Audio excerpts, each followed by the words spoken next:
হাসুন 1 minute আপনার মনটাকে একটু ভালো করে দেয়। ফিল করুন।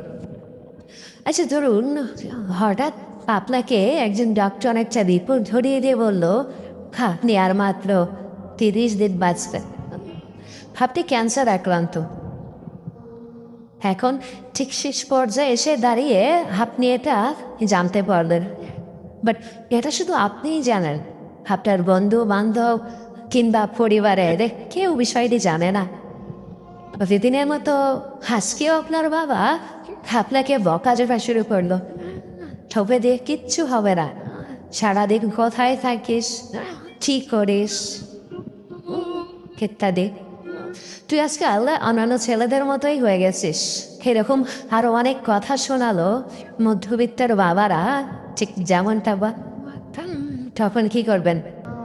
তখনও কি প্রতিদিনের মতো হাজার তর্ক শুরু করবেন, নাকি টান ভরে বাবার বকাগুলা শেষবারের মতো অনুভব করবেন?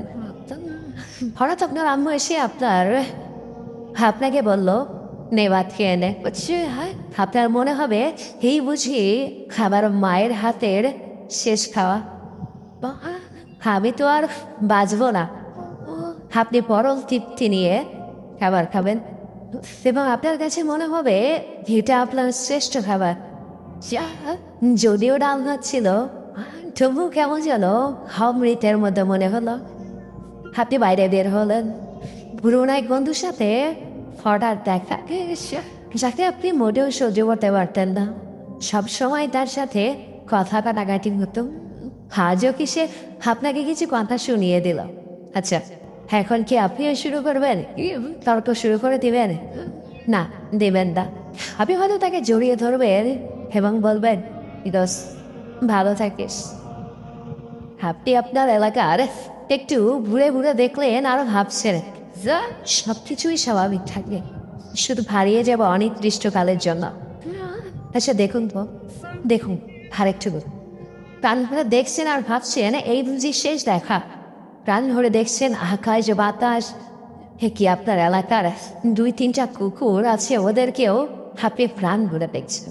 কুকুরগুলোকে আপনি দোকান থেকে কিছু কিনে খাওয়ালেন। এলাকার যে মুরব্বী দেখলে আপনি দূরে সরে যেতেন, এখন তাদের কাছে এগিয়ে গেলেন, বললেন, চাচা খাও, চাচা চাচা আপনার শরীরটা বলো তো, ঠিকমতো ওষুধ খাবেন, আমার জন্য দোয়া করবেন, আমি কখনো ভুল করে থাকলে আমাকে ক্ষমা করে দিবেন চাচা। আপনার চক্ষু শীতল হয়ে যাচ্ছে। হঠাৎ আপনার মনে পড়ল নামাজ পড়া উচিত। আপনি দৌড়ে গেলেন আপনার রবের কাছে, হাজার কোনো দুনিয়া চাওয়া না, শুধু ক্ষমা ভিক্ষা চাইলেন। আপনি যা দেখছেন তাই ভালো লাগছে, সব কিছুই অসাধারণ। বিকাল সুন্দর, রাত সুন্দর, বাতাস সুন্দর, জ্যোৎস্না সুন্দর, মানুষগুলো সুন্দর, কুকুরগুলো সুন্দর, সব সুন্দর, কিন্তু আমি থাকবো না। ভেবে দেখছেন এতক্ষণ সব কিছু আপনার ভালো লাগছিল, এর কারণ আপনার মধ্যে এতক্ষণ ইগো ছিল না। আর ইগো না থাকা মানুষ পৃথিবী থেকে সবচেয়ে বেশি সুখী মানুষটা, অথচ আমরা মৃত্যুর কথা ভাবতেও চায় না।